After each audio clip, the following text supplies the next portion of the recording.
Cintamu membuatku mengerti siapa aku yang sebenarnya. Ku kan selalu kembali padamu. Yang ku perlu hanyalah Kau Tuhan. Cintamu membuatku mengerti siapa aku yang sebenarnya. Tuhan yang setia, tanganmu sedia memegangku melintasi gelap dunia. Hati dan perasaan tak membatasiku. Kasih-Mu kepadaku menerima apa adanya. Dalam kelemahanku kuasa Tuhan jadi sempurna. Ku kan selalu kembali padamu. Yang ku perlu hanyalah Kau Tuhan.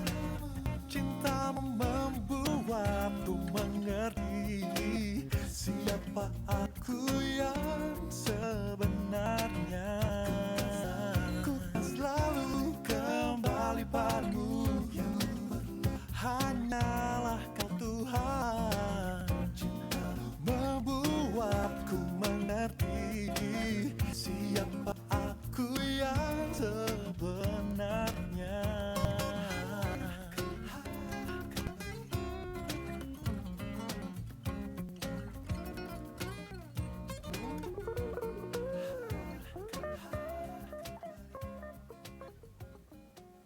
Shalom teman-teman sekalian.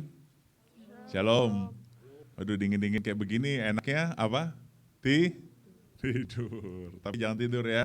Hari ini kita mau semakin hari semakin bersemangat, bersukacita bersama-sama di ibadah kita.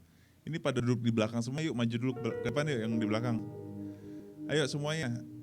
Jove, Jo, Ken, Audrey, Timothy, Stephen, Hubert, Daryl.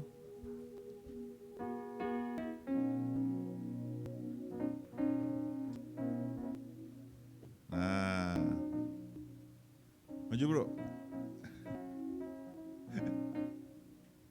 Oke semuanya, sudah siap untuk beribadah? Oke, ambil waktumu secara pribadi kepada Tuhan, kita bersatu dulu ya.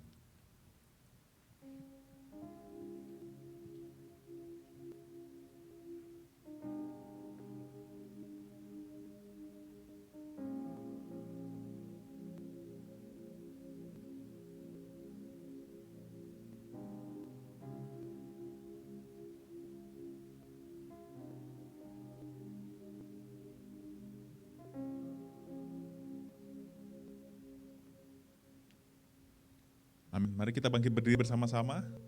Dengarkanlah panggilan beribadah pada pagi hari ini, bahwa pertolongan kita adalah di dalam nama Tuhan yang menjadikan langit dan bumi, dan yang kasih setianya untuk selama-lamanya. Kasih karunia dan damai sejahtera dari Allah Bapa kita dan dari Tuhan Yesus Kristus menyertai kita sekalian. Semua percaya katakan, amin. Selamat beribadah.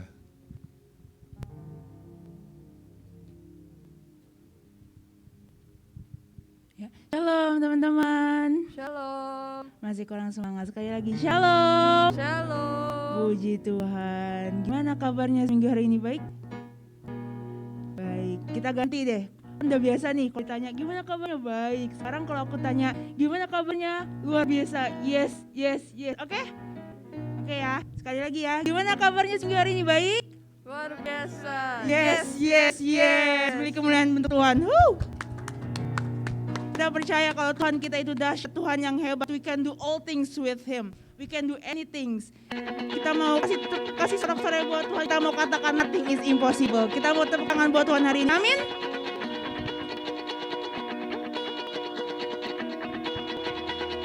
Kita mau tepuk tangan yuk.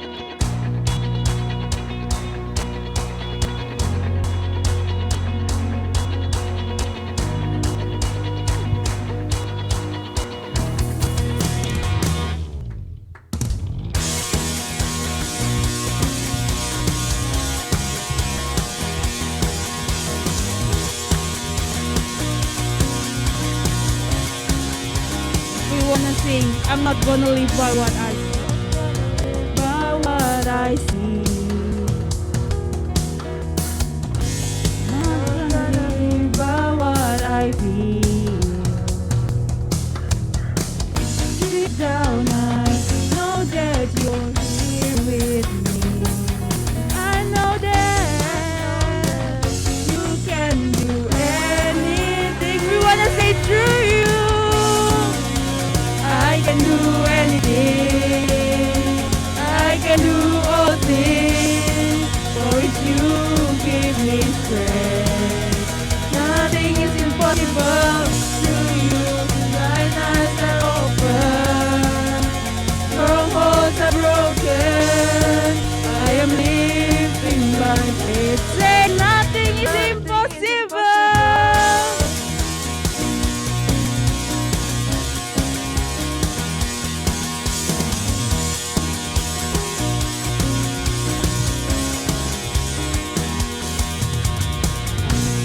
Not gonna live by what I see. Not gonna live by what I feel. Deep down I know that you're here with me. I know that you can do anything. Say through you, I can do anything. I can do all things. For you give me strength. Nothing is impossible to you. Blind eyes are open. Strongholds are broken. I am living by faith. Nothing is impossible.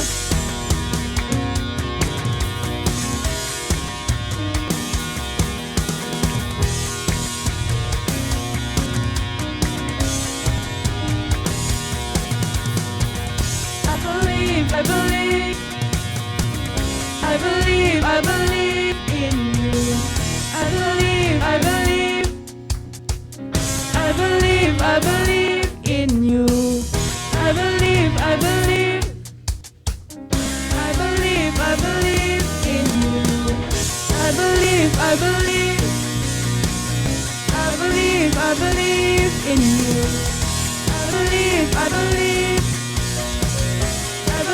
I believe in you, through you.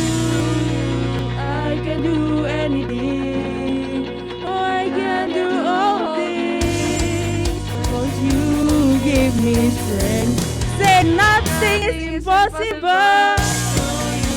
Thine eyes are open. Strongholds are broken. I am living by faith. Nothing is impossible. I believe, I believe, I believe, I believe in you. I believe, I believe, I believe, I believe in you. Kita mau beri sorak-sorai kemuliaan bagi Tuhan. Teman-teman boleh silakan duduk. Yuk kita mau sama-sama tundukkan kepala kita sama-sama mau bersatu dalam doa. Tuhan, kami mengucap syukur hari ini meskipun hujan, Engkau tetap mengumpulkan kami di tempat ini ya Tuhan, untuk memuliakan Engkau, untuk memuji nama-Mu dengan hati kami yang tulus ya Tuhan. Kiranya persembahan kami hari ini, pujian kami dapat berguna bagi Engkau ya Tuhan. Kami dapat memuliakan nama Engkau hari lepas hari ya Tuhan. Kiranya Engkau memberkati dari awal hingga akhir ibadah kami Tuhan. Kami serahkan semua ke dalam tangan-Mu. Biarlah Engkau yang bekerja dalam kehidupan kami. Dalam nama Yesus kami berdoa dan mengucap syukur. Amin. Ya teman-teman, sekarang kita mau masuk ke bacaan bertanggapan. Bacaan bertanggapan kita diambil dari Mazmur 139 ayat 1 sampai 6. Mazmur 139 ayat 1 sampai 6.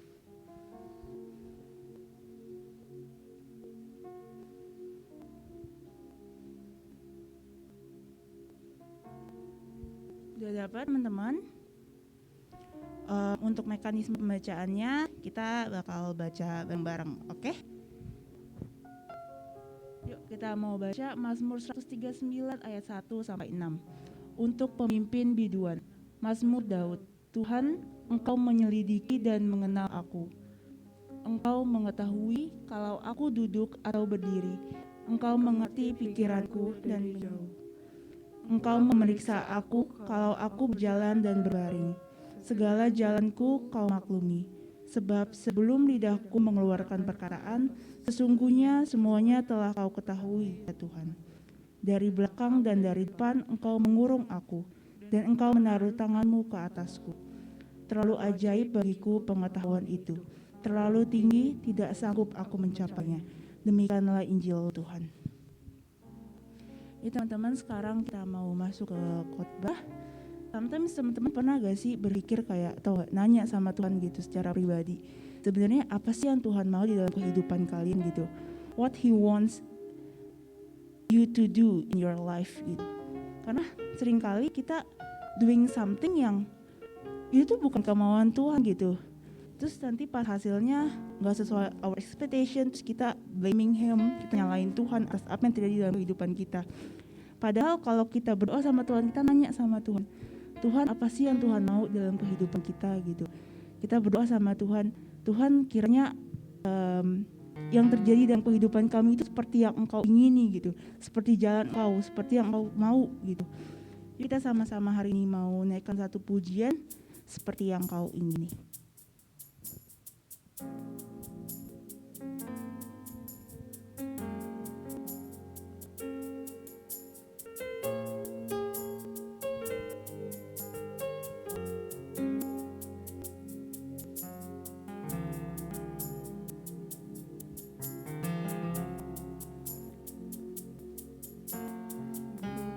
Dengan barang fana Kau membayar dosaku, dengan darah yang mahal, tiada noda dan celah. Bukan dengan emas perak Kau menebus diriku, oleh segenap kasih dan pengorbananmu. Kita sama mau katakan, ku telah mati dan tinggalkan cara hidupku yang lama. Semuanya sia-sia dan tak berarti lagi hidup ini.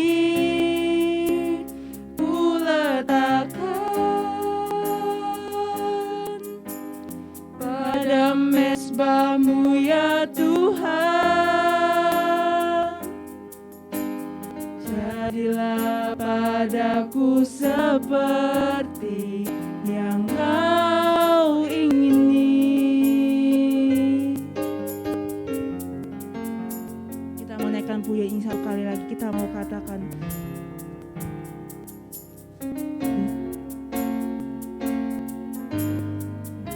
dengan barang fana Kau membayar dosaku, dengan darah yang mahal, tiada noda dan celah. Bukan dengan emas perak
padaku seperti yang kau ingini. Oh,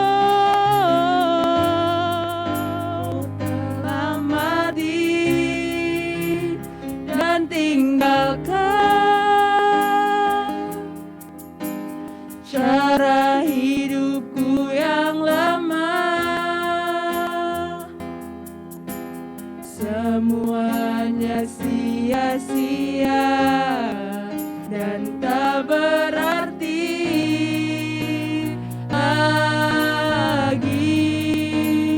Hidup ini ku letakkan pada mezbah-Mu ya Tuhan. Jadilah padaku seperti yang kau ingini. Jadilah padaku seperti yang kau ingini. Jadilah padaku seperti yang kau ingini. Dipersilakan kepada hambanya.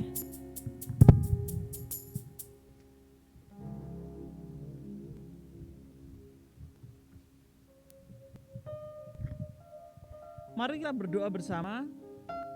Allah Bapa kami yang ada dalam surga, yang kami kenal dalam nama Tuhan Yesus, terima kasih untuk pagi ini Tuhan, kami diberikan kerinduan oleh Tuhan untuk kami datang kepadamu. Kami percaya itu karena kerinduan Tuhan lebih besar daripada kerinduan kami. Tuhan ingin kami dekat dengan Tuhan dan kami bisa menjadi orang yang melakukan kehendak-Mu dan memahami kehendak-Mu dalam hidup kami, dan kami bisa melakukannya sehingga kemuliaan nama-Mu dinyatakan melalui hidup kami. Berkati firman-Mu Tuhan yang akan kami dengar, dan biarlah hamba-Mu boleh menyampaikan isi hati Tuhan untuk anak-anak remaja yang saat ini ada di ruangan ini Tuhan. Mereka bertumbuh dan berakar kuat di dalam Tuhan. Dalam nama Yesus kami berdoa. Amin.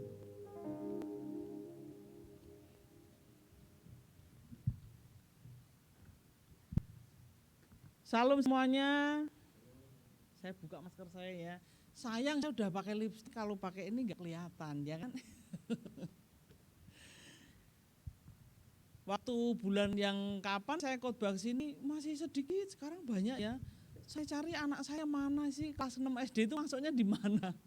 Lause kelas 6 di mana? Oh, belum masuk sini ya.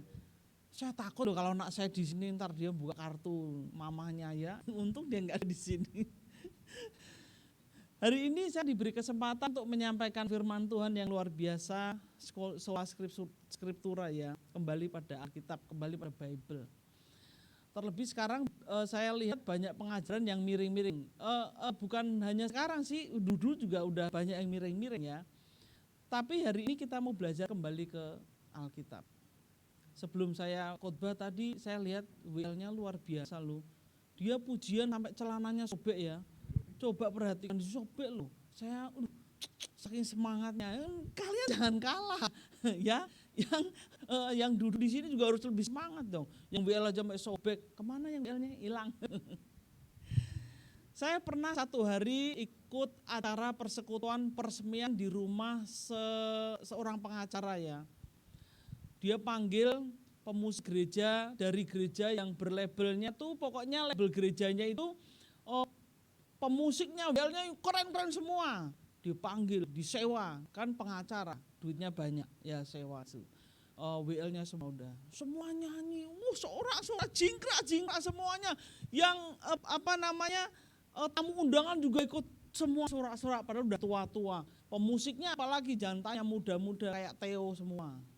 Wah, muda-muda semuanya, gak ada yang kayak saya, semua muda. Kecuali tamu-tamunya tua-tua. Semangat. Selesai, duduk. Silakan dipersilakan duduk semua. Pemain musik udah diem semua, nggak ada yang megang musik. Yang WL singer juga semua diem. Pas firman Tuhan disampaikan, pemain musiknya semua WL singer main handphone, nggak ada yang konsentrasi sama khotbah. Padahal dalam satu ibadah Itu rangkaian yang penting yang tidak boleh dibuang. Khotbah terlebih lagi. Kita nggak bisa hidup dengan moodi kita. Kalau moodnya enak, sayang sama Tuhan. Kalau moodnya nggak enak, enggak. Musik mempengaruhi feel kita kan. Tapi firman Tuhan itu mengakar. Jadi hari ini saya mau ajak teman-teman semua di sini. Aduh, kalau saya bilang teman, kok kayaknya saya kemudaan ya. Saya panggil adik-adik, kok kayaknya kayak sekolah minggu. Saya panggil apa sih anaknya Lause? Oh apa aja. Yang penting jangan ya ayai, asuk ya, enggak gitu ya. Makanya hari ini saya mengingatkan, ketika kita sampai di tempat ini, konsen saja untuk beribadah. Kalau pas pujian ya jingkrak-jingkrak enggak apa-apa. Mau sorak-sorai enggak apa-apa, sampai celananya sobek enggak apa-apa. Ya kan? Halo WL, kasihan celanamu sampai sobek. Kalau pas firman Tuhan konsentrasi. Laus ini persiapan udah 2 minggu. Laus itu kalau berdiri sini gemetar, tahu enggak? Mau enggak percaya? Sini, pegang kakinya gemetar. Bawaan firman Tuhan itu enggak gampang. Takut kalau salah, kata Tuhan, lebih baik batu kilangan diikatkan di leher, cemplungin ke laut, mateng enggak? Jadi enggak gampang. Makanya kalau laus yang berdiri di sini udah persiapan, konsentrasi. Pulang bawa firman Tuhan, jangan pulang enggak bawa apa-apa. Ditanya, kenapa tadi firman Tuhannya apa? Enggak tahu, pokoknya lausnya lucu. Kenapa? Ada tai lalatnya katanya. Lucunya apa? Enggak ada lucunya. Kita belajar ya hari ini tentang apa sih Alkitab? Apa sih pentingnya Alkitab? Laus itu kalau baca Alkitab ngantuk loh. Kalian ngantuk enggak kalau baca Alkitab? Jujur, ngantuk enggak? Kayak obat tidur loh, serius.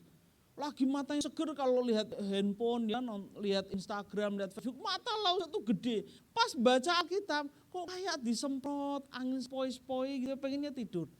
Tapi hari ini kita mau belajar, apa sih Alkitab itu, apa sih pentingnya Alkitab? Kita mau baca bersama-sama. Dalam 2 Timotius 3, 16-17. Ya, kita akan baca sama-sama. Kenapa kita hari ini harus belajar tentang firman Tuhan? Kita baca semua, yang bisa membaca silakan membaca, yang nggak bisa membaca nggak usah baca. Tapi semua bisa baca, udah sekolah semua ya kan. 1, 3. Tetapi hendaklah engkau tetap berpegang pada kebenaran yang telah engkau terima dan engkau yakini, dengan selalu mengingat orang yang telah mengajarkannya kepadamu. Ingatlah juga bahwa dari kecil engkau sudah mengenal kitab suci yang dapat memberi hikmat kepadamu dan menuntun engkau kepada keselamatan oleh iman kepada Kristus Yesus. Segala tulisan yang diilhamkan Allah memang bermanfaat untuk mengajar, untuk menyatakan kesalahan, untuk memperbaiki kelakuan, dan untuk mendidik orang dalam kebenaran. Dengan demikian tiap-tiap manusia kepunyaan Allah diperlengkapi untuk setiap perbuatan baik. Tadi WL nanya, pernah enggak kita berpikir kita tuh apa sih maunya Tuhan? Ini loh, ada di sini. Di ayat yang 16. Allah, dan demikian setiap manusia kepunyaan Allah diperlengkapi untuk setiap perbuatan baik. 2 minggu yang lalu saya lihat TV, bukan baca sih, lihat TV. Ada sebuah rumah di daerah Johar Baru ya. Next boleh diganti lagi. Di daerah Johar Baru itu ada rumah 2 lantai roboh gitu loh. Dan dikabarkan 1 orang penghuni nggak sempat lari, dia mati di situ. Rumahnya saya lihat juga nggak jelek loh, rumahnya tuh bagus gitu. Rumahnya bagus 2 lantai. Yang saya bingung, kenapa rumah itu roboh? Katanya baru dibangun sekitar 7 atau 8 tahun gitu. Kok sudah hancur gitu loh. Ternyata pondasi rumahnya itu enggak kuat. Pondasi rumah yang dibangun itu enggak kuat, asal-asalan. Kemana ini tulisannya kok hilang? Iya. Pondasinya itu enggak kuat, jadi rumah itu roboh. Pondasi bangunan itu merupakan bagian yang paling penting ketika kita membangun rumah. Ketika mama papa bangun rumah itu pondasi paling penting. Pondasi itu walaupun tidak kelihatan tapi bisa dirasakan keberadaannya saat apa? Saat ada bencana alam, saat ada gempa, saat ada banjir besar baru bisa dirasakan. Jadi kenapa rumah itu roboh? Karena pondasinya enggak kuat. Kenapa pondasinya enggak kuat? Ya karena asal-asalan. sama dengan apa? Kehidupan kita, iman kita, kepercayaan kita sama Tuhan sama di sini. Pengajaran kita suci di dalam rumah itu tidak terlihat saat pendisiplinan rohani dilakukan. Disiplin rohani dalam setiap keluarga akan terlihat saat anggota keluarga menghadapi ujian kehidupan. Emang saya tahu di rumah kalian ada mesbah keluarga, saya enggak tahu. Pauso Efraim juga enggak tahu kalau di rumah kalian ada doa bersama di keluarga. Atau pendisiplinan rohani yang lain, mungkin setiap hari mama papanya sebelum ketika kamu bangun tidur, kamu renungan dulu. Atau sebelum tidur renungan dulu. Saya enggak tahu. Tetapi akan terlihat ketika apa? Ketika anggota keluarga itu punya masalah. Kelihatan enggak? Ada yang marah-marah. Saya, depan rumah saya kebetulan ada orang jualan kue. Ibu-ibu jualan kue, saya sering ngobrol. Saya beli sebenarnya bukan karena saya pengen, saya kasihan. Kuenya jarang laku. Saya ajak ngobrol, ya mungkin seumur kayak saya. Gimana Ci, hari ini rame enggak? Oh iya ini. Terus saya tanya, kok kamu jualan ini, siapa yang bantu di rumah? Suami saya sudah minggat, dia punya salingkuhan. Tahu salingkuhan? Kalian belum berumur ya. Jadi punya wanita idaman lain lah, suaminya kabur sama wanita lain. Terus kamu tinggal sama siapa? Saya tanya. Anak saya, SMP kelas 3, mungkin ada yang SMP di sini, seumur-umur ya. Oh saya bilang, Ci anakmu suruh bantu, kalau mamanya sendirian kan kasihan. Wah anak saya gak bisa dimintain tolong. Kok bisa saya tanya. Wah saya kalau bentak dia lebih galak dari saya. Waduh, terus sih saya tanya lagi, saya pancing dia terus. Dia tuh ke gereja, maunya ke gereja yang gedungnya gede-gede, maunya gereja yang banyak jemaatnya. Mau ngapain saya tanya, mau ngapain di situ? Padahal ongkosnya gede, saya nggak sanggup untuk ngongkosi berangkat ke gereja, saya nggak sanggup. Tapi anak saya paksa. Kamu waktu kecil anakmu kamu didik benar nggak? Saya tanya gitu. Apa kamu selalu mengajarkan firman Tuhan dalam hidupnya? Saya sering ajak ke gereja dari kecil, dia sekolah minggu. Tapi udah SMP, waduh, tahu nggak? Kalau dia marah, mamahnya itu dikatain semua kebun binatang Ragunan keluar, bukan Ragunan sih, Taman Safari. Onta, kelinci, buaya, apalagi semua. Anaknya kurang ajar banget. Kamu salah didik, saya bilang gitu. Gimana ya, saya padahal sudah ini, kamu kurang keras mendidik dia. Ketika seorang anak kurang ajar sama orang tua, berarti di situ ada yang salah dengan orang tuanya mendidik dia. Ketika pengajaran kitab suci dalam rumah itu tidak diterapkan, ini yang terjadi. Ada goncangan yang nggak bisa ditahan oleh anggota keluarga ini. Sampai mamanya ngomong, Ci saya berdoa sama Tuhan. Semoga ketika anak saya lulus kuliah saya udah mati duluan. Karena saya yakin anak saya nggak mungkin sayang sama saya. Aduh miris sekali saya. Saya ceritakan tentang apa yang kami lakukan di rumah. Saya tuh nggak terlalu streng ya, ketat sama anak saya. Ayo bangun tidur, baca kitab. Kalau nggak baca Alkitab, jangan sarapan. Oh saya nggak pernah seperti itu. Saya cuma ajarkan anak saya beri teladan mereka. Kalau saya berdoa, saya cuma ngomong anak-anak, Mami lagi ke kamar, jangan masuk ya, jangan ganggu. Mami lagi ngapain? Doa sama Tuhan. Waktu anak saya kecil gitu ya. Itu yang lagi mendram di bawah itu, dia masih TK, saya masuk kamar. Dia suka ngintip dari jendela, dia ngintip gini. Saya tahu dia ngintip, dia pergi lagi. Dia ngintip lagi. Ya namanya kalau kita orang tua berdoa itu kadang agak lama. Muji Tuhan, baca Alkitab, sampai hampir 1 jam. Terus dia ngintip lagi. Karena dia kesel, saya diketok-ketok. Jendela diketok sama dia. Saya ketawa gitu, saya keluar. Kamu ngapain ketok-ketok? Bis mami lama, doa lama amat, apa sih yang diomongin katanya. Dia bingung gitu. Justru dari situ, anak-anak meneladani apa yang Laus lakukan. Saya nggak pernah memaksa, kamu harus baca Alkitab. Kamu sebelumnya harus berdoa dulu. Saya enggak. Kalau kita selalu menyerahkan hidup sama Tuhan, kamu dipimpin Tuhan. Walaupun kadang ada persoalan juga. Kemarin, sebulan yang lalu dia kecelakaan. Motornya nabrak mobil. Saya pengen nangis. Kenapa? Motornya itu hancur. Tapi dia enggak lecet, sedikit juga enggak ada lecetnya. Luar biasa. Perlindungan Tuhan. Saya selalu ngomong, kamu berdoa sama Tuhan kan? Setiap hari Mam, saya renungan, dia ikut setiap hari Kamis itu persekutuan anak pemuda dia ikut. Saya bilang kamu semakin dekat sama Tuhan, semakin kamu tahu kehendak Tuhan. Bayangkan, motornya hancur, orangnya enggak apa-apa. Enggak ada lecet. Kamu ke Seleo, enggak ada. Celananya saya cek semua, enggak ada, yang sobek juga enggak ada. Padahal dia mental, dari motor tuh mental ke mobil itu jatuh di itu. Pondasi yang kuat itu akan mempengaruhi keputusan-keputusan setiap kehidupan anggota keluarga tersebut. Pondasi penting. Nasihat Paulus kepada Timotius supaya tetap berpegang pada firman Tuhan.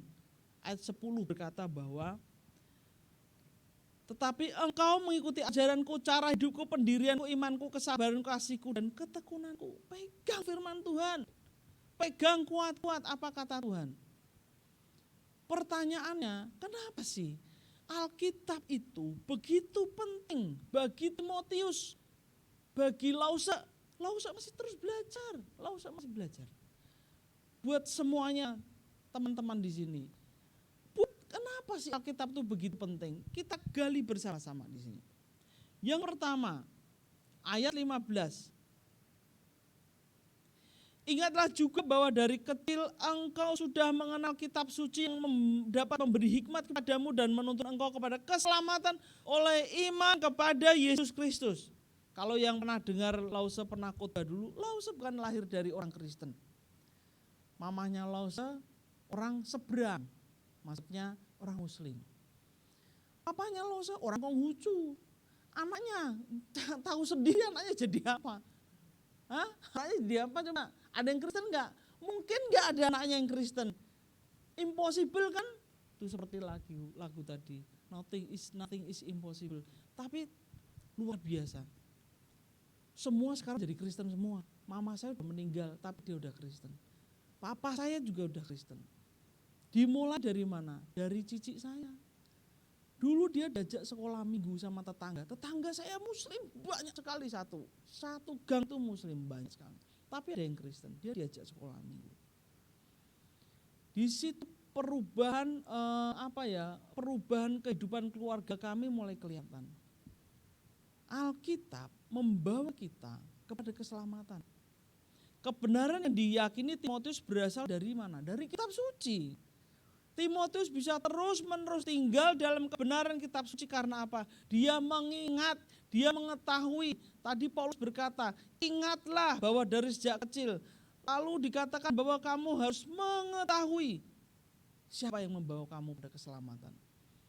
Kitab suci itu bukan hanya dibaca sekilas seperti tadi, kitab Mazmur, enggak. Tetapi harus mengingat, mengetahui, mempelajari dengan terus disiplin sehari-hari. Dan apa yang kita pelajari harus kita percayai, kalau nggak dipercaya percuma. Waktu saya baru pindah dari Bogor ke Tangerang, anak saya masih SD yang nomor 1. Sekarang udah S2, udah lulus. Waktu dia lewat, diajak papanya siaran di radio Heartline di daerah Karawaci. Anak saya masih SD, dia cuma lihat gini, kok di Karawaci ada gedung namanya UPH, dia nggak tahu itu UPH itu apa, dia nggak tahu. Kemudian dia lewat, dia ngomong, Pap ini sekolah apa, kok bagus banget, pasti sekolahan orang kaya kata dia. Oh iya, di sini sekolahnya mahal, ada jurusan ini itu. Terus dia ngomong, mungkin nggak Pap, suatu saat nanti saya bisa sekolah di sini. Padahal kami itu naiknya motor, rumahnya ngontrak ada di sini ngontraknya ngontrak petak itu gini loh, rumahnya ada 10 kotak, kamar coba 1, dapur 1 dari situ jadinya. Perekonomiannya sangat minim. Kira-kira mungkin nggak orang yang punya penghasilan sedikit bisa masuk sekolah yang sekolahnya mahal sekali? Mungkin nggak saya tanya? Sulit nggak? Coba hitung matematika deh, kira-kira bayar kuliah di situ berapa dengan kondisi keuangan seperti itu? Enggak mungkin kan? Tapi firman Tuhan harus diyakini, harus diimani, harus dipercayai. Jangan hanya belajar melupakan, tapi belajar lalu dipelajari, dierami, dan di situ muncullah iman, keyakinan bahwa satu saat bisa. Dan itu SD ya, SD kelas 6. 6 tahun kemudian anak saya masuk di situ. Dia masuk sekolah di UPH. Yang pernah dia tanyakan, mungkin enggak saya masuk di situ? Kalau manusia berkata enggak mungkin, kalau kamu percaya sama Tuhan, mungkin terjadi, dan itu bisa terjadi. Dia bisa selesai, walaupun berdarah-darah ya, biaya kuliahnya mahal sekali, setengah mati untuk bayar setiap semesternya, setengah mati, tapi Tuhan memampukan semuanya itu. Pembacaan kitab suci seharusnya berujung pada apa? Pengokohan iman. Itu baru hal sepele, tapi Tuhan katakan yang terpenting adalah apa? Percaya pada Yesus Kristus. Ketika kita mempercayai Yesus Kristus, kita diselamatkan. Itu kata Tuhan, kata firman Tuhan, kita diselamatkan. Di dalam ayat 14b, di sini dikatakan, kebenaran yang diyakini oleh Timotius itu berasal dari kitab suci. Timotius terus menggali dan tinggal dalam kebenaran kitab suci. Dan yang kedua, mengingat siapa yang telah mengajarkannya. Timotius itu belajar kitab suci itu dari kecil. Dari kecil dia di sekolah minggu. Di sini semua dari kecil sekolah minggu ya. Mama papanya udah Kristen ya, puji Tuhan.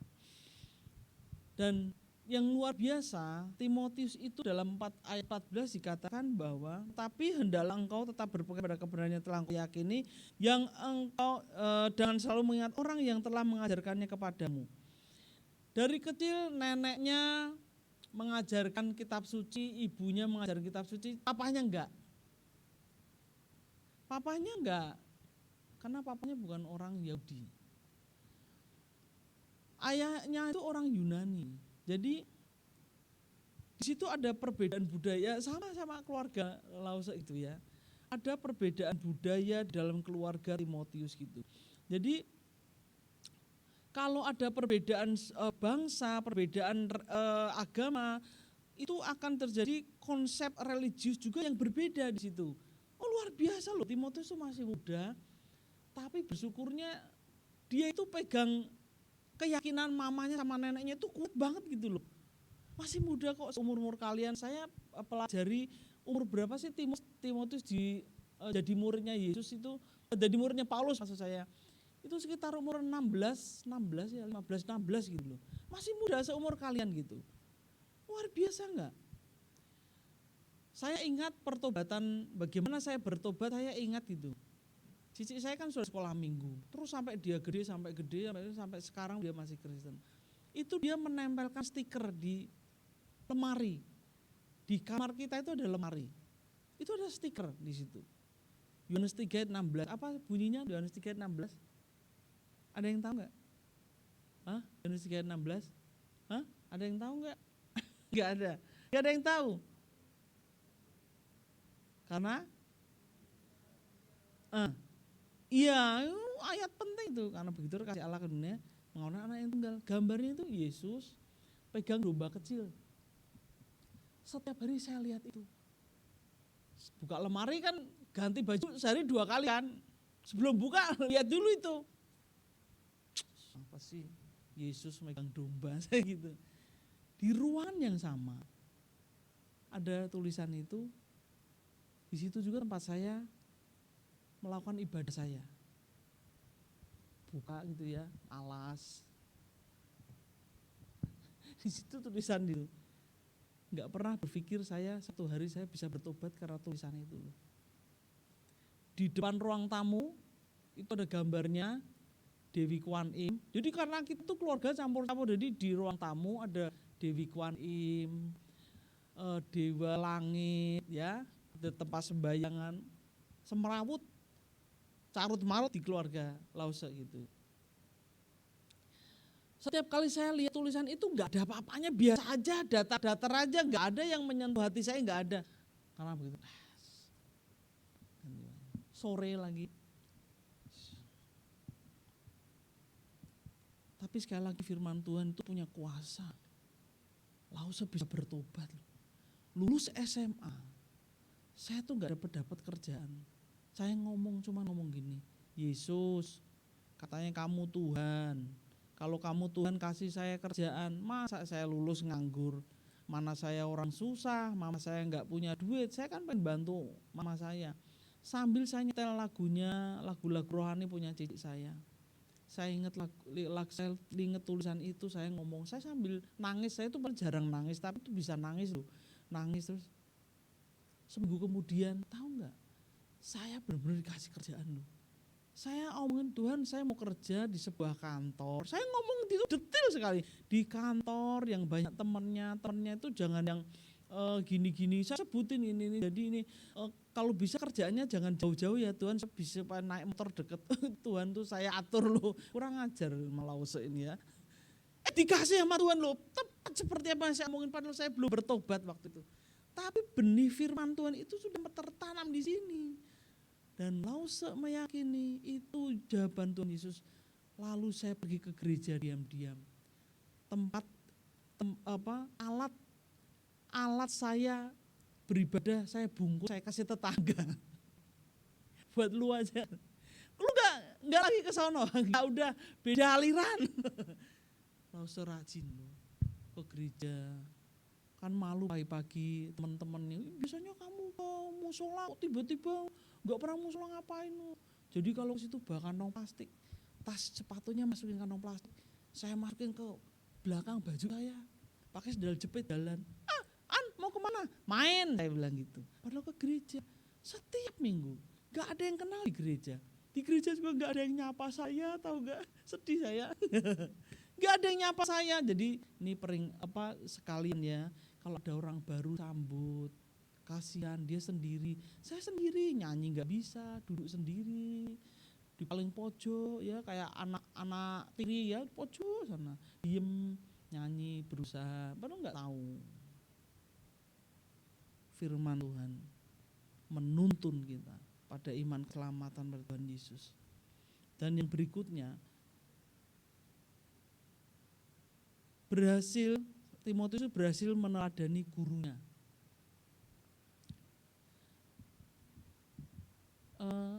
Bisa di atasnya lagi? Iya, dia berhasil meneladani gurunya. Siapa? Paulus mengajak dia melayani Tuhan.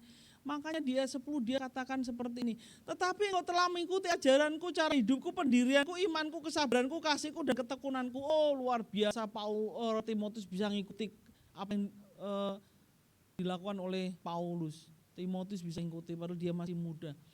Dia konsisten dengan apa yang harus dilakukan sebagai orang murid yang percaya pada Tuhan dan meneladani gurunya. Ini bukan berarti ini ya seperti pernyataan Paulus, aku golongan Apolos, aku golongan Paulus, bukan begitu, bukan. Tapi ini melihat teladan daripada gurunya. Timotius diajar dan dibimbing oleh Paulus. Timotius mengingat orang-orang yang Tuhan tempatkan untuk membawa kita pada titik yang sekarang ini. Seringkali menjadi penyemangat bagi kita untuk bertahan di jalan yang sukar.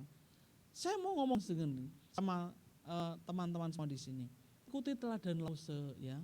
Tapi jangan semua, kalau Lause Efraim sukanya garuk-garuk hidung, jangan diikuti, itu mah enggak usah. Dia kan rajin baca Alkitab. Ikuti, tapi jangan ikuti Lause ini ya, ngeri, enggak usah, ya di sini aja. Jadi ikuti teladan. Lause mengajarkan apa? Mammon with God ya. Ikut gak semuanya? Ikutin. Jadi siapa yang mengajar kalian di dalam pengajaran firman Tuhan, ikuti apa yang diajarkan itu, kalian ikuti. Gak mungkin lah Lause ngajarin yang gak benar.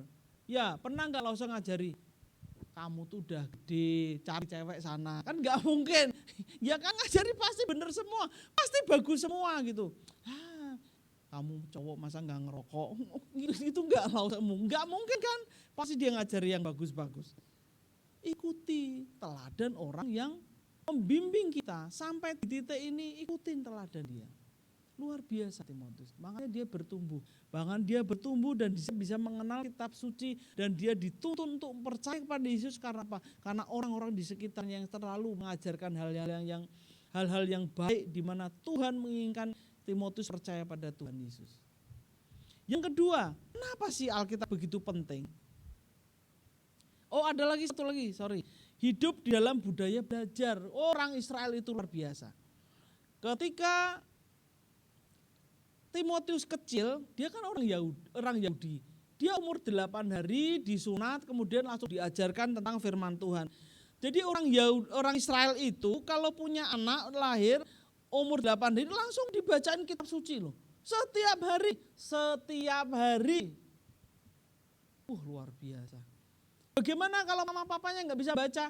Diceritakan tentang apa? Tentang nenek moyang orang Yahudi, orang Israel keluar dari tanah Mesir ini begini, lalu mereka membangkang sama Tuhan, mati, lalu angkatan kedua masuk tanah perjanjian, lalu terus itu diceritakan setiap hari. Makanya kalian lihat gak orang Yahudi, kalau dia sukses tuh sukses bener-bener, kaya raya, jadi ilmuwan yang hebat. Karena apa? Budaya belajarin lo. Belajar kitab suci juga perlu dipelajari, nggak bisa dibaca sekilas. Emangnya komik, emangnya quotes, cuma dibaca sekilas, enggak dipelajari. Apa maknanya? Nggak tahu tanya lausenya di sini, ya. Itu jadi belajarlah untuk memahami firman Tuhan kitab suci itu dengan benar. Tindakan yang dilakukan sejak dahulu dan hasilnya masih berkelanjutan, ini yang dikatakan oleh Paulus bahwa Timotius tuh mengenal kitab suci dari kecil. Ya terus menerus belajar loh. Dari dulu sekarang terus dan hasilnya bisa kelihatan. Kenapa? Karena dia terus menekuni, terus belajar kitab suci itu. Jadi Alkitab itu bukan sembarangan, ya, bukan tulisan sembarangan, bukan cerita dongeng semata, bukan. Tapi ini adalah firman Tuhan yang hidup yang menuntun kita pada keselamatan. Yang kedua, kenapa sih Alkitab itu begitu penting dalam hidup kita? Karena dia menuntun kita pada kesalehan hidup. Coba perhatikan. Di ayat yang ke-16. Segala tulisan yang diilhamkan Allah memang bermanfaat untuk mengajar, menyatakan kesalahan, memperbaiki kelakuan, dan mendidik orang dalam kebenaran. Segala tulisan Alkitab diilhamkan, artinya dihembuskan nafasnya Allah. Jadi para penulis itu bukan asal-asalan nulis, enggak, ada hembusan nafasnya Allah di situ. Oleh dorongan Roh Kudus berbicara atas nama Allah. 2 Petrus 1 ayat 21 berkata bahwa itu semuanya dituliskan karena apa? Karena atas nama Allah. Dan berasal dari alam pikiran Allah dan disampaikan dari mulut Allah oleh Roh Allah. Semuanya dari Allah. Bukan dari kehendak manusia pribadi, bukan dari hikmat manusia, tapi semuanya dari kehendaknya Allah. Jadi jangan main-main sama Alkitab, sama kitab suci ya. Alkitab itu bermanfaat untuk apa? Mengajarkan yang benar dan menyangkal yang salah. Kalau kamu salah ditegur firman Tuhan, ya bersyukur. Banyak orang yang ditegur firman Tuhan, Alkitab berbicara, kalian jangan berbuat dosa. Oh, itu untuk dia, bukan untuk saya. Saya sih orang baik-baik saja. Oh enggak, untuk kita semua. Kalau Lausa berkhotbah gini, Lausa juga ditegur firman Tuhan untuk persiapan. Sama. Ketika saya tidak respon sama firman Tuhan, ya udah santai aja bacanya itu, nanti sepanjang hari itu kayaknya ngambil keputusan suka salah-salah gitu loh. Pembacaan Alkitab bukan sekedar menambah informasi tetapi menghasilkan transformasi dalam kehidupan kita semua. Melalui kitab suci Allah mengajar, menegur, mengoreksi dan mendidik dalam kebenaran. Jadi gini, kalau kita berkata, saya itu setiap hari baca kitab suci tapi karakter kita tuh gak berubah sama sekali. Mana transformasinya? Gak ada. Sebenarnya Lausa sih ada kemarin ada orang yang sharing sama saya. Dia tuh sudah rumah tangga, sudah berkeluarga. Ini seorang bapak, seorang suami. Dia tuh setiap hari stres terus. Dia stres mikirin gini, nanti anak saya kalau gede bisa sekolah enggak? Anak saya nanti gimana ya masa depannya ya? Terus saya tanya, kamu punya hubungan renungan pribadi sama Tuhan enggak? Oh ada. Setiap pagi saya bangun tidur, saya selalu baca Alkitab. Walaupun saya enggak ngerti, tapi saya selalu membaca Alkitab. Kalau kamu baca Alkitab, kenapa kamu masih takut dengan hidupmu? Saya bilang gitu. Saya enggak tahu, saya enggak bisa mengendalikan diri saya. Padahal Alkitab dengan jelas berkata bahwa Alkitab itu bukan informasi tetapi merupakan sarana kita. Bagaimana Tuhan mentransformasi hidup kita jadi lebih baik. Yang tadinya enggak punya harapan. Yang tadinya takut enggak takut gitu loh. Kalau masih takut, apa yang kamu baca? Itu yang perlu direnungkan. Alkitab itu harus bisa membawa transformasi dalam hidup kita. Seperti tadi Lause cerita. Bagaimana anak ini yang setiap hari ke gereja, setiap minggu pergi ke gereja, tapi berani mengumpat mamanya dengan segala kata-kata kotor dan kasar. Dari mana dia bisa melakukan mengapa dia melakukan hal seperti itu? Karena dia tidak mengalami transformasi dari firman Tuhan ini. Beda dengan Timotius, beda dengan semua remaja di sini. Anak remaja di sini baik-baik semua. Saya lihat mukanya baik-baik ya, nggak sakit maksud saya. Jangan seneng dulu, baik enggak? Baik kok. Kalau Lause khotbahnya semua pada melotot gini, bukan karena dengerin, takut Lausenya galak. Pulang kamu tadi nggak dengerin saya, enggak. Sini baik-baik.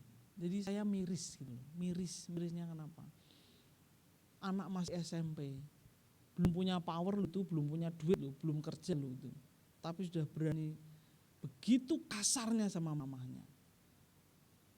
Saya cuma ngomong mamanya, Ci, cuma anugerah Tuhan yang bisa mengubah anakmu. Kamu harus lebih sungguh-sungguh lagi berdoa. Kalau perlu doa puasa, Ci, berapa lama? 1 tahun, jangan makan, jangan minum, mati saya katanya. Perlu didoakan sungguh-sungguh anakmu. Dan kamu harus ajar dia. Marahi kalau dia kurang ajar sama kamu. Saya enggak berani sih. Lah, mana mamanya takut sama anaknya. Jadi, biarlah Alkitab mentransformasi hidup kita. Lause kan buka persekutuan di Suwarna Sutra ya.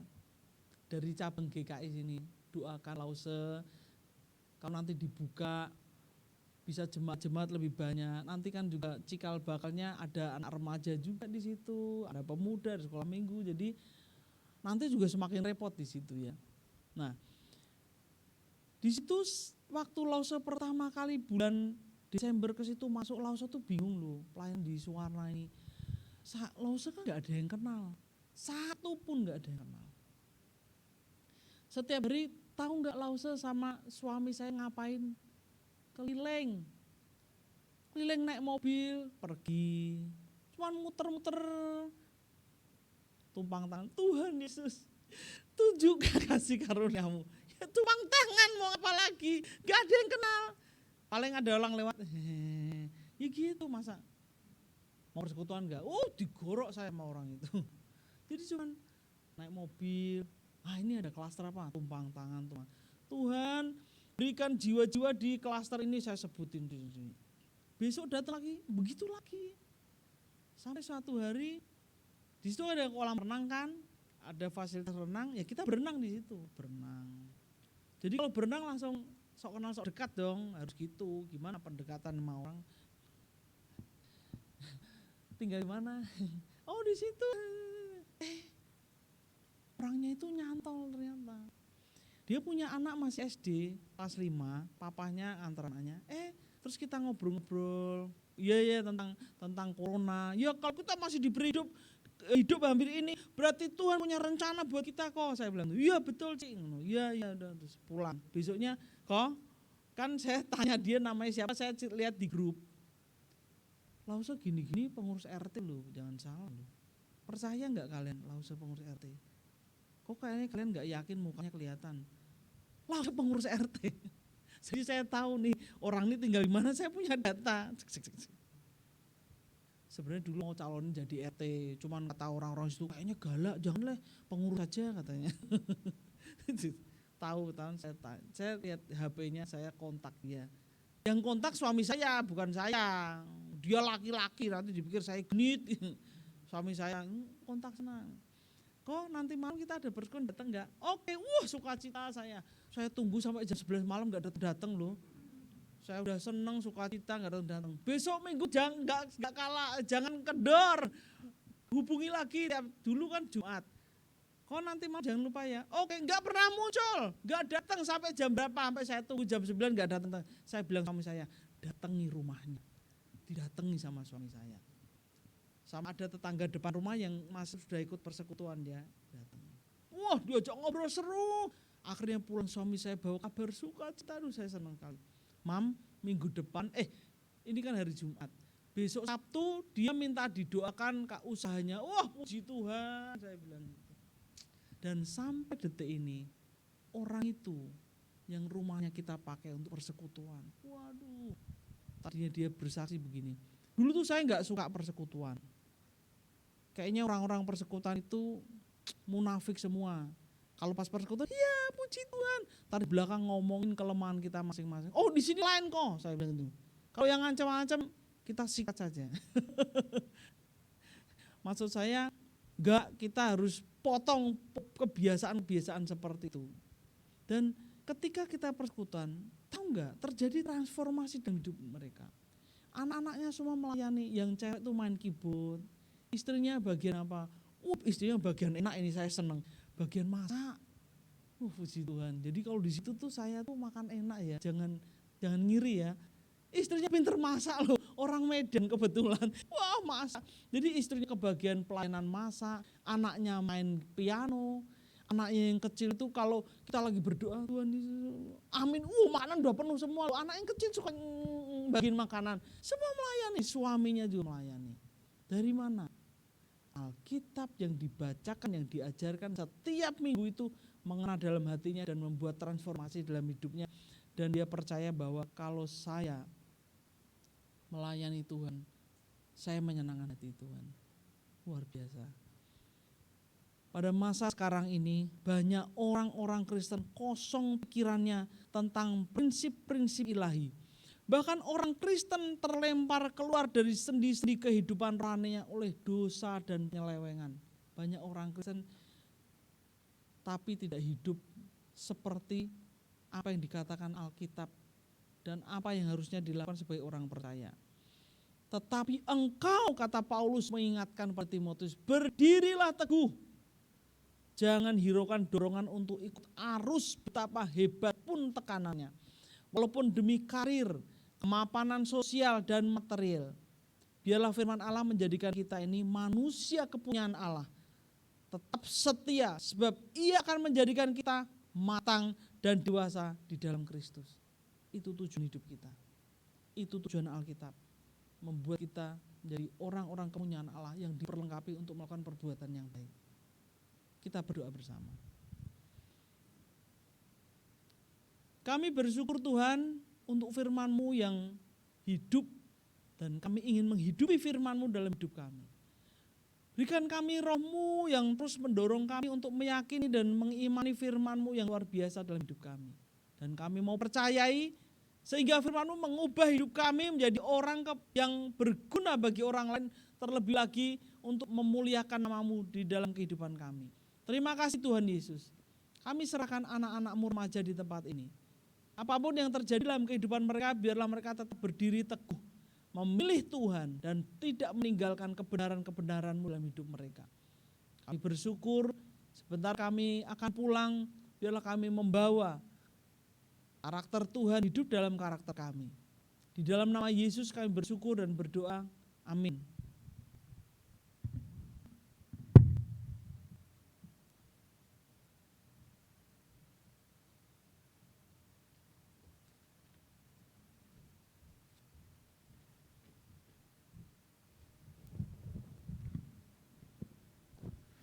Rekan-rekan sekalian, minggu ini adalah minggu perjamuan kudus dan minggu perpuluhan, dan pada hari ini kita akan mengadakan sakramen perjamuan kudus. Bagi rekan-rekan sekalian yang sudah dibaptis dan bisa mengikuti perjamuan kudus, boleh angkat tangannya. Nanti ada diakon Fitri yang akan memberikan hosti dan anggur perjamuan kudusnya.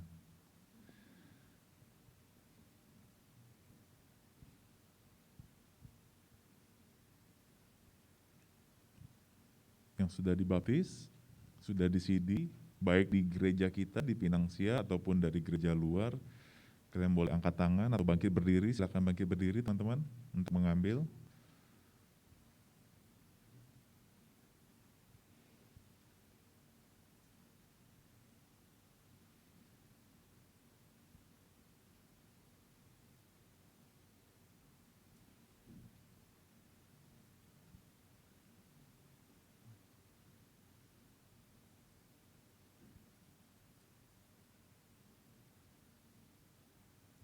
Baik, selamat mengikuti perjamuan kudus.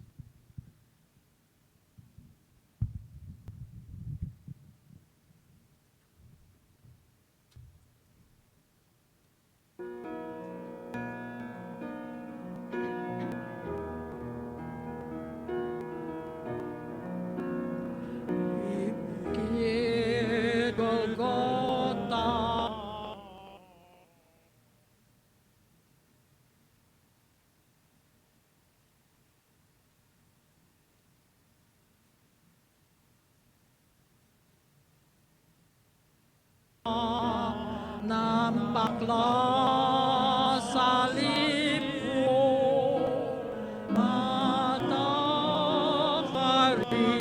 bersuramlah. Bisa cepetan sedikit kan?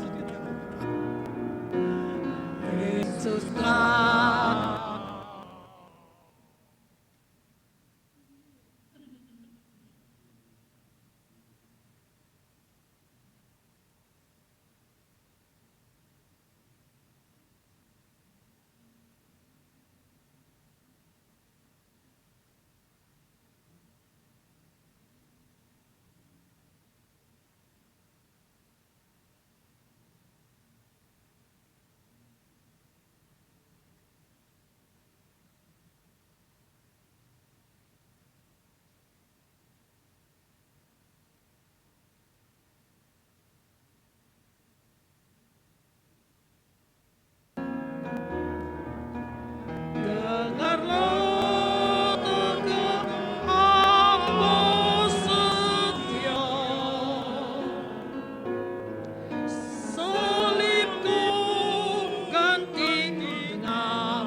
Sampai di sini saya akan membacakan firman Tuhan dari Matius pasal 26 ayat 26 sampai 29.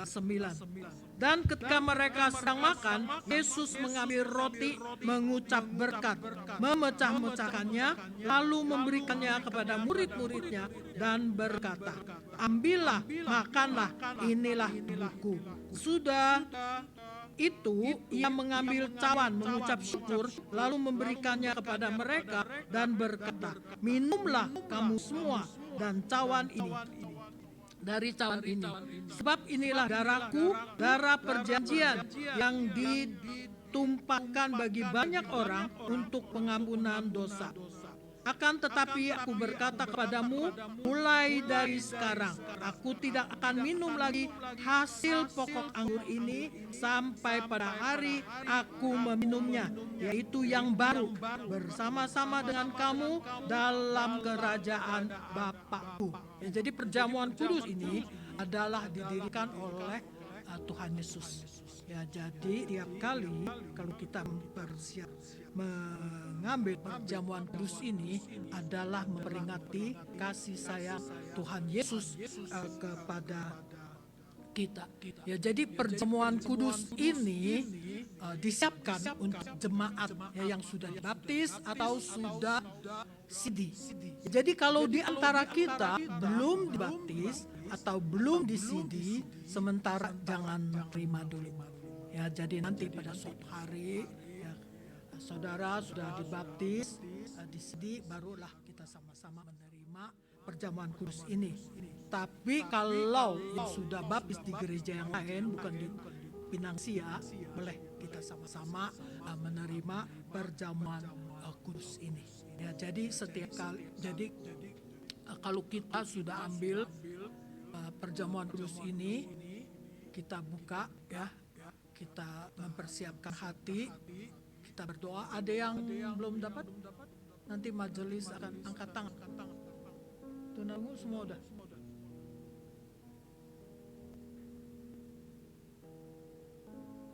Oke, ya. Jadi saat ketika Tuhan Yesus mengambil roti, Tuhan Yesus memecah-mecahkannya. Tuhan Yesus mengatakan inilah adalah tubuhku. Ya, jadi silakan kita ambil, kita memberikan, tapi ini cuma hanya lambang saja. Ya, jadi bukan benar-benar menjadi tubuh Yesus, bukan. Supaya kita mengingatkan tubuh Yesus yang sengsara, yang mati di atas kayu salib. Kita bangkit berdiri. Mari kita sama-sama menerimanya.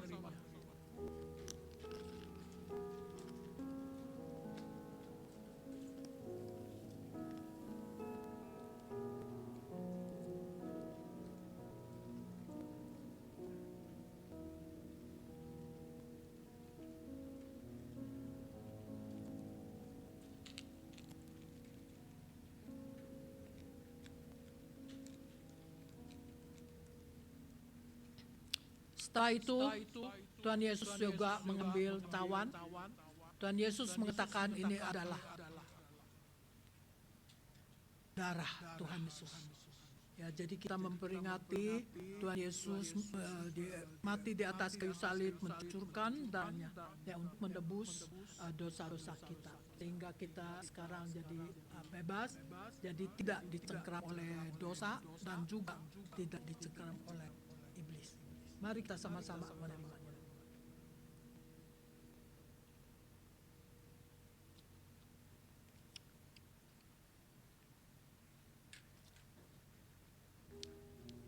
Kami persilakan penginjil Tono ada memimpin doa.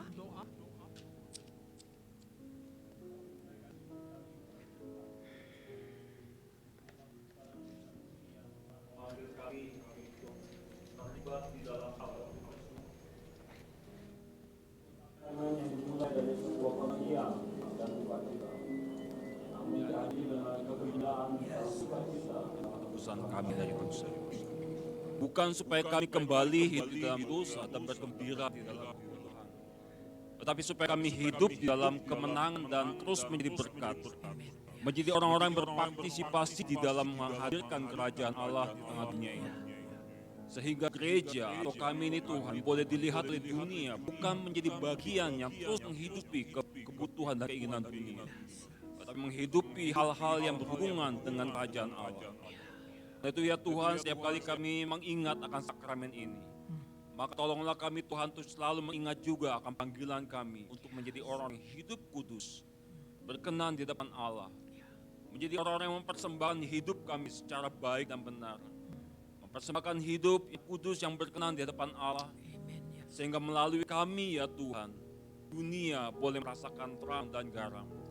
Melalui setiap perilaku kami Tuhan, orang-orang berdosa boleh datang kepada Tuhan dan melihat Yesus Kristus yang telah datang bagi mereka yang berdosa. Kami mengucap syukur untuk sakramen pada pagi hari ini. Terpujilah Engkau, ya Allah, Bapa, Anak, dan Roh Kudus. Kami bersyukur. Amin. Amin. Silakan duduk. Kita akan menyanyikan nyanyian tadi.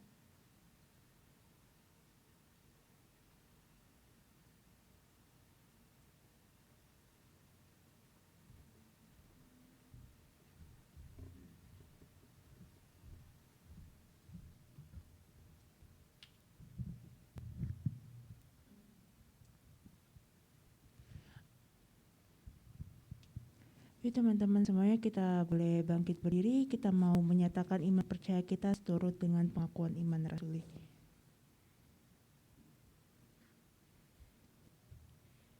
Pengakuan iman rasuli. Aku percaya kepada Allah, Bapa yang Maha Kuasa, Khalik langit dan bumi, dan kepada Yesus Kristus, anaknya tunggal Tuhan kita, yang dikandung daripada Roh Kudus, lahir dari anak darah Maria, yang menderita sengsara di bawah pemerintahan Pontius Pilatus, disalibkan, mati dan dikuburkan, turun ke dalam kerajaan maut, pada hari yang ketiga bangkit pula dari antara orang mati, naik ke surga, duduk di sebelah kanan Allah, Bapa yang Maha Kuasa. Dari sana ia akan datang untuk menghakimi orang yang hidup dan yang mati. Aku percaya kepada Roh Kudus, gereja yang kudus dan am, persekutuan orang kudus, pengampunan dosa, kebangkitan orang mati, dan hidup yang kekal. Amin. Teman-teman boleh silakan duduk. Sekarang kita mau, minggu ini kita masuk ke pekan perpuluhan. Teman-teman udah pada punya amplopnya? Kalau ada yang belum punya amplop boleh angkat tangannya. Nanti kita kasih. Tunggu ya.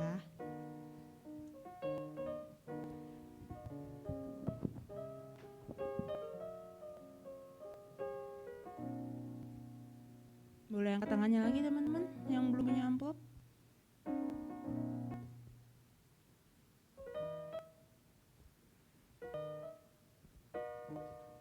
Oke, udah semua dapat ya. Sembari kita melakukan persembahan, kita mau sama-sama naikkan satu pujian sebab Tuhan baik.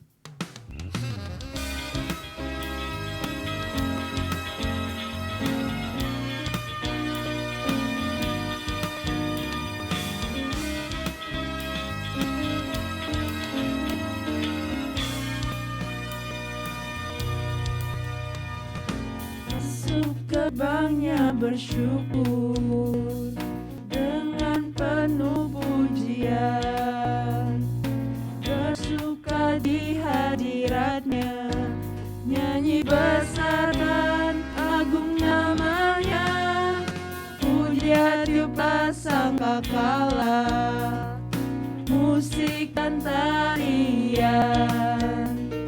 semua makhluk di bumi di surga dengan senang hati naikkan pujian sebab Tuhan baik, sebab Tuhan baik, sebab Tuhan baik, anugerahnya kekal selamanya,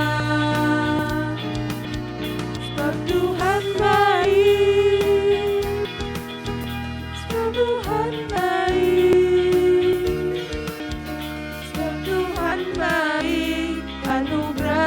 Kekal selamanya. Jadi teman-teman boleh maju.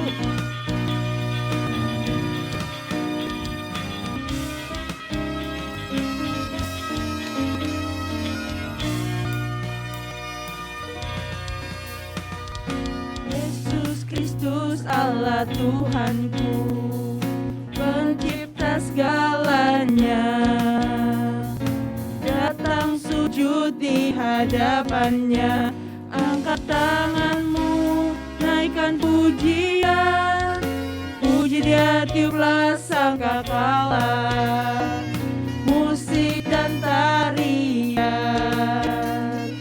semua makhluk di bumi di surga dengan senang hati. Teman-teman boleh bangkit berdiri. Tuhan baik, Tuhan baik, sebab Tuhan baik, anugerahnya kekal selamanya, sebab Tuhan baik, sebab Tuhan baik, sebab Tuhan baik, anugerahnya kekal selamanya. Tuhan baik, anugerahnya kekal selamanya. Sebab Tuhan baik, anugerahnya kekal selamanya.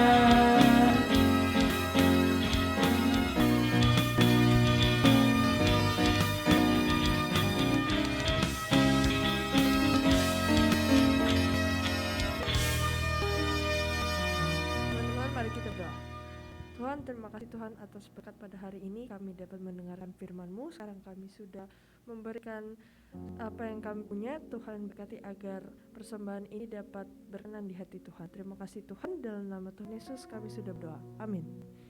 Ya teman-teman silakan duduk. Sekarang kita mau masuk ke warta. Warta ini disampaikan oleh Brian. Silakan.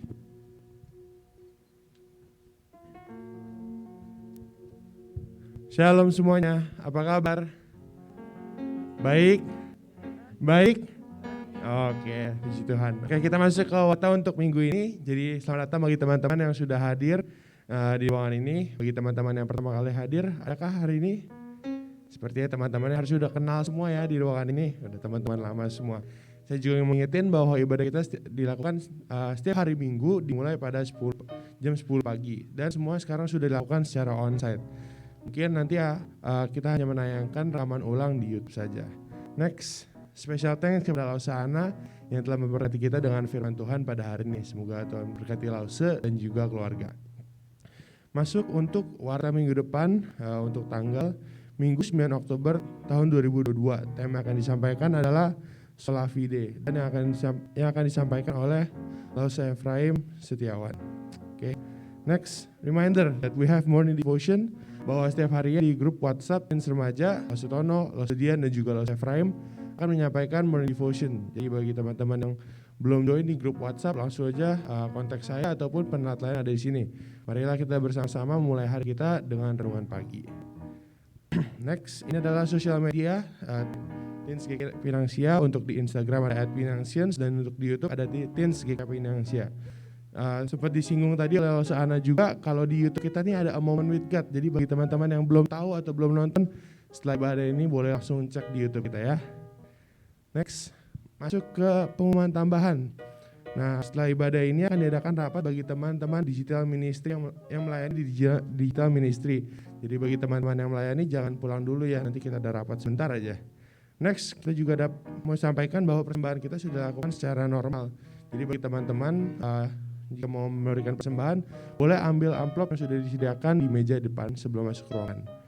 Mungkin sekian untuk pertama minggu ini. Terima kasih. God bless you. Oke, thank you Brian buat wartanya. Teman-teman, kita mau bangkit berdiri. Kita mau sebelum kita mengakhiri ibadah kita pada pagi hari ini dengan doa berkat dan doa penutup, kita sama-sama mau naikkan satu pujian, Oh Praise the Name.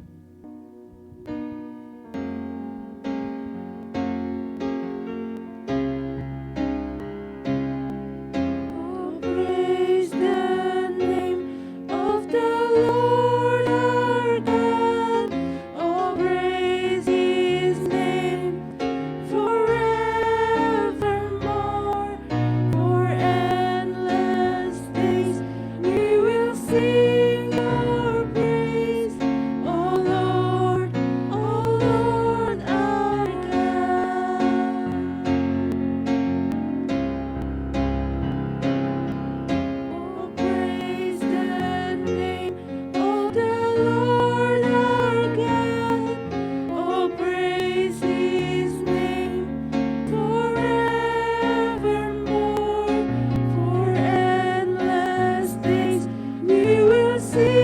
your praise, oh Lord,